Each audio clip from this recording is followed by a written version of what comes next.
उसको गलत ये में फंसाया गया और बांग्लादेशी उसको करार करके उसको ये जेल कर दिया गया। खुशबू बेगम के मंगेतर विशाल चौधरी सामने निकल कर आए हैं और उनका कहना ये है कि खुशबू बेगम जो कि बांग्लादेशी नहीं है, वो वेस्ट बंगाल की रहवासी है। जैसे उनका 5th क्लास का रिजल्ट है, उनके माता पिता का आधार कार्ड, उनके बिल्कुल गलत बोली। अपना स्टार चमकाने के लिए वो गलत आरोप लगा रहे हैं और उसको मारा भी गया कि तुम बांग्लादेशी कबूल करो। हमारे पास 22 तारीख की फुटेज है फुटेज है, जब वो जयंती नगर से लेके गए हैं तब की फुटेज है 10 बजे की हमारे पास। बट यही तो मुद्दा है मैम कि वो 48 घंटे वो युवतियाँ कहाँ थी, पुलिस ऐसी क्या कार्रवाई कर रही थी कि वो युवतियाँ 24 तारीख को पेश हुई। दुर्ग भिलाई की पुलिस लगातार कार्रवाई कर रही थी अवैध रहवासी बांग्लादेशी घुसपैठ पर। वहीं 24 मई को एक और कार्रवाई की जिसमें 2 महिलाओं को पेश किया गया। उन 2 महिलाओं का नाम मैं आपको बता दूं, खुशबू पासवान, रानी पासवान उर्फ खुशबू बेगम, दूसरी महिला जिसका नाम सपना शर्मा उर्फ सनाया नूर। इन 2 महिलाओं को पकड़ा गया था और वहीं इन 2 महिलाओं को बताया गया था कि ये बांग्लादेशी है और इनके जो डॉक्यूमेंट है वो फर्जीवाड़ा है। इनके जो आधार कार्ड में जो डिटेल बताई गई है इनके डॉक्यूमेंट में कि इनकी शादी हो गई है और वास्तविकता में शादी नहीं हुई है। इस प्रकार की बातें प्रेस वार्ता में बताई गई थी दुर्ग पुलिस के द्वारा कि इनकी शादी नहीं हुई है, सिर्फ भारत की नागरिकता पाने के लिए इन्होंने इस प्रकार का डॉक्यूमेंट, फर्जीवाड़ा डॉक्यूमेंट शो करके वो भारत में रह रहे थे। वहीं मैं आपको बता दूं कि खुशबू बेगम के मंगेतर विशाल चौधरी सामने निकल कर आए हैं और उनका कहना ये है कि खुशबू बेगम जो कि बांग्लादेशी नहीं है, वो वेस्ट बंगाल की रहवासी है और उन्होंने डॉक्यूमेंट दिखाया है और इस पूरे मामले को लेकर उन्होंने यूएन पे शिकायत की है कि दुर्ग भिलाई की पुलिस ने गलत तरीके से कार्रवाई की है। साथ ही इसको लेकर अधिवक्ता अशोक शर्मा जी इस पूरे मामले को लड़ रहे हैं और इनकी जो असिस्टेंट है हम उनसे बातचीत करेंगे, उनसे जानेंगे कि क्या कुछ ये पूरा मामला है। जो उनके मंगेतर हैं विशाल चौधरी जो बातें कह रहे हैं वो कितनी सत्यता है उस पर और क्या कुछ इस पर है, तो उनसे बात करते हैं। जी मैम, क्या कुछ है पूरा? मैम, इसकी घटना तारीख है 22/5/2025 को रात के 10 बजे इनको जयंती नगर से उठाया गया था।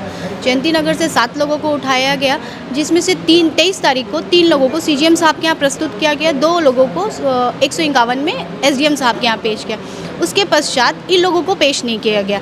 23 तारीख को इसके मंगेतर जब यहाँ आते हैं तब हमको पता लगता है कि 2 और युवतियाँ पकड़ाई हैं। उसके बाद हम लोग 24 को यहाँ पे सीजीएम साहब के यहाँ 58 का आवेदन लगाते हैं, क्योंकि पुलिस को 24 आवर्स के अंदर किसी भी व्यक्ति को अगर वो आपराधिक प्रकृति का है, अगर वो गिरफ्तार होता है तो उसको 24 घंटे के अंदर पेश करना है, पर उनके द्वारा ऐसा कुछ नहीं किया गया। वो 24 तारीख को उनको रिमांड में लेके आते हैं। दोनों युवतियों को 48 घंटे के बाद में यहाँ न्यायालय में रिमांड में पेश करते हैं, वो भी विदेशी अधिनियम के तहत उनको बांग्लादेशी के रूप में पेश किया जाता है।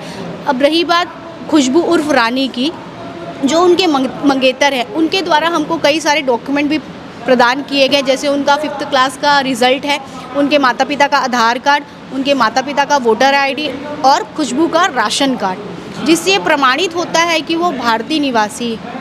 जी, मतलब जो सर्टिफिकेट में कौन से ईयर दिख रहा था? उसमें तो 2007 का है एक रिज़ल्ट और उसके माता पिता का भी 2007 का रिज़ल्ट का मेरे को देखना पड़ेगा। जी, और जो दूसरी लड़की है सपना, उसके रिलेटेड कोई डॉक्यूमेंट? मैम, अभी तक उसके फैमिली वालों ने हम लोग से कांटेक्ट नहीं किया है, तो मैं उसके बारे में ज़्यादा जानकारी नहीं दे पाऊँगी, बट वो भी वेस्ट बंगाल की ही है। वो भी वेस्ट बंगाल की है। साथ ही एक सवाल मेरा ये है कि जैसे कि आपने बताया कि 7 लोगों को पकड़ा गया था, जिसमें 2 महिलाओं को बाद में पेश किया गया। हाँ, वो हमारी जो युवती है खुशबू और सपना, जो उसको पुलिस ने 48 घंटे बाद न्यायालय में पेश किया, बट पुलिस ने प्रतिवेदन में दिखाया है, रिमांड प्रतिवेदन में दिखाया है कि 24 तारीख को गिरफ्तार। हमारे पास 22 तारीख की फुटेज है। जी, मतलब आपके पास फुटेज है, जब वो जयंती नगर से लेके गए हैं तब की फुटेज है 10 बजे की हमारे पास, कि वो 7 लोगों को लेके जा रहे हैं, तो वो 24 तारीख को कैसे पेश कर रहे हैं 48 घंटे बाद? जी, 24 तारीख को मोहननगर थाना में रिपोर्ट दर्ज कराई गई, इस प्रकार से दिखाया गया, प्रेस वार्ता रखा गया तो उसमें बताया गया था। और वही एक सवाल ये भी उठ के आता है कि अगर 22 तारीख को उठाया गया है और 24 को दिखाया गया है, तो इस भीतर में कहाँ, मतलब ये तो हमने एसपी महोदय को भी लगाया हुआ आवेदन, अभी उनसे जांच चल रही है, बट यही तो मुद्दा है मैम कि वो 48 घंटे वो युवतियाँ कहाँ थी, पुलिस ऐसी क्या कार्रवाई कर रही थी कि वो युवतियाँ 24 तारीख को पेश हुई। जो 22 तारीख को पकड़ाई हैं रात के 10 बजे, उनको 24 तारीख को पेश किया जा रहा है। पुलिस ने अपनी कार्रवाई में ये कहा गया था कि सारे डॉक्यूमेंट खंगाले गए थे, वहीं फर्जीवाड़े तरीके से उनके आधार कार्ड दिखाया गया जिसमें उन्होंने शादी नहीं की है, उन्होंने सिर्फ किसी और का सरनेम शो करके वो कर रहे हैं। इस प्रकार की बातें पुलिस के द्वारा कही गई थी। जो आधार कार्ड में जो उनकी डॉक्यूमेंट की वेरिफिकेशन में बहुत सारी फर्जीवाड़ा की गई है, वो ये कह रहे थे, उस पर क्या मैम, जो खुशबू उर्फ रानी है, उसके मंगेतर के द्वारा ये भी बताया गया कि पुलिस दिनाजपुर में भी संपर्क करी है एसपी के माध्यम से, और वहाँ से मेल आया है खुशबू उर्फ रानी पासवान। ये जो डॉक्यूमेंट है वो वहाँ से पुलिस के द्वारा भेजा गया है जी, जिससे ये प्रूफ होता है कि वो एक भारतीय महिला है। मतलब वहाँ के एसपी के द्वारा भी वेरिफिकेशन किया गया था कि वो वहीं की नागरिकता, मतलब वो यहीं की है, भारत की है। उसके बावजूद भी पुलिस ने इस प्रकार की कार्रवाई करके बांग्लादेशी शो किया गया है। Yes ma'am. तो अब फिर इस पर क्या कहना है आपको? अभी तो मैम, अभी 30 तारीख की रिमांड है, अभी देखते हैं पुलिस चालान कब से कब जल्द से जल्द पेश करती है, तो उसके बाद ही पता लगेगा। साथ एक और सवाल आपसे कि उनके मंगेतर जिन्होंने इस प्रकार की बात कही है, तो उनका क्या कुछ कहना था जब आपसे पहली बार मिले? तो उनके मंगेतर जब 23 को आए तो उनका यही कहना था कि ये बांग्लादेशी नहीं है। तब तक हम लोगों को पता अनुमान लग चुका था कि ये उसको दूसरे अपराध में संलिप्त करने की पुलिस कोशिश कर रही है, मोहन नगर की पुलिस। तब हमारे द्वारा उसके मंगेतर के द्वारा ये बताया गया कि वो भारतीय है, दिनाजपुर से निवासरत है, उसके पिताजी का डॉक्यूमेंट है, उसकी माताजी का डॉक्यूमेंट है, उसका रिजल्ट है, जिससे प्रमाणित होता है कि वो भारतीय महिला है। सोनिया सहानी।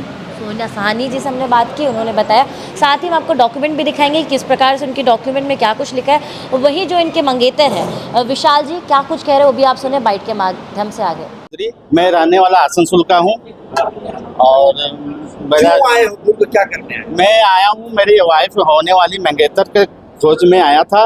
मुझे यहाँ आने के बाद पता चला गया है कि उसको गलत ये में फंसाया गया और बांग्लादेशी उसको करार करके उसको ये जेल कर दिया गया। पुलिस तो दावा कर रही है जो पकड़ाई है, आरोपी बताई गई है, वो बांग्लादेश की नागरिक है। ये कितना सही है? नहीं, गलत है बिल्कुल। मैं टोटल डॉक्यूमेंट्स जमा कर दिया हूँ उनके घर वाले का, और प्लस वहाँ के सिलीगुड़ी के इस्लामपुर के थाने वाले भी, यहाँ के दुर्ग वाले पुलिस भी भेजे थे उसके घर, वेरीफाई भी किया है, वेरीफाई का भी भेज दिए वहाँ से यहाँ दुर्ग पुलिस वाले को, और टोटल डॉक्यूमेंट्स में जमा कर दिया हूँ। क्या डॉक्यूमेंट्स? आधार कार्ड किया है, उसके माता पिता का आधार कार्ड, ग्राम पंचायत का लोकल ये साइन करके भेजा है कि मैं उसे जानता हूँ, लोग बचपन से यहीं पढ़ा है, स्कूल का सर्टिफिकेट भी दिया। पुलिस बोल रही खुशबू बेगम जो है वो अपना नाम बदलकर पासवान रखी थी। पासवान लड़का से शादी किया था उसने पहले इससे पहले और एक हस्बैंड थे, राजन पासवान नाम था, वो रहने वाला आसनसोल का है, न्यामतपुर का। उसने छोड़ दिया, उसके साथ पीड़ित करता था, ऑलरेडी वो 2 शादी कर चुका था, इसीलिए इसी कारण उसे छोड़ दिया। आप कब से जानते हो उसको? मैं पिछले 4-5 साल से जान रहा हूँ। शादी करने वाले? शादी एंगेजमेंट कर लिया हूँ, अब शादी करने वाला हूँ, एंगेजमेंट भी किया हूँ। उसका सारा मेरे पास एल्बम है, सारा फोटो है उसका, वो दिखा दो। पुलिस बोल रही 15-8 साल से भारत में रह रही है। नहीं, उसका दादा परदादा सब हमें पता किया, वो पुलिस वाला भी पता किया, सब बहुत सालों से रह रहे हैं। दुर्ग में कब आई थी?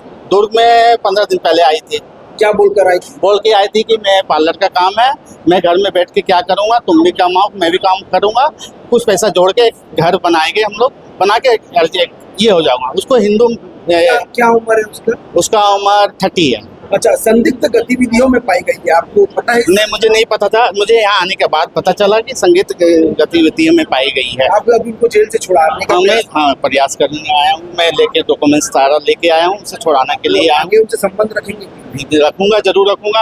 एक बार उसको मौका दूंगा कि तुम इससे छूटना चाहती कि नहीं, तो फिर उसको भी अपना रास्ता, मैं अपना रास्ता। पुलिस जो बोली गलत? मुझे पुलिस बिल्कुल गलत बोली, अपना स्टार चमकाने के लिए वो गलत आरोप लगा रहे हैं, और उसको मारा भी गया कि तुम बांग्लादेशी कबूल करो, मगर वो एक चीज जिद की कि मैं बांग्लादेशी नहीं है सर, इसके लिए मुझे जान भी मार दो, मैं नहीं बोलूँ। पीड़ित ने बताया कि 2 दिन तक उसे रखा गया। हाँ, 2 दिन उसको शो नहीं किया गया कोर्ट में। फिर मैं अपने वकील से मिला तो उन्होंने यहाँ पे जज साहब को दिया गया, तो उसके बाद शो किया। 22 तारीख को पकड़ाई थी और 24 तारीख को शो किया। से क्या मांग करना चाहते हैं? मैं उनको न्याय में से ये चाहता हूँ कि उसको निकाल दिया जाए बाहर। परिचय देंगे अपना? परिचय मेरा नाम विशाल कुमार चौधरी, रहवासी मैं आसनसोल का हूँ। देखिए, जांच में जो साक्ष्य मिले थे वो क्लियर कट था, और उसने स्वीकारोक्ति भी की थी कि वो बांग्लादेश की रहने वाली है, और उस संबंध में सारे दस्तावेज मिले और उनके जो कॉन्टैक्ट नंबर है उनकी भी एनालिसिस की कार्रवाई की जा रही है, और अगर कोई दावा करता है तो बिल्कुल उसके दावे की समीक्षा की जाएगी।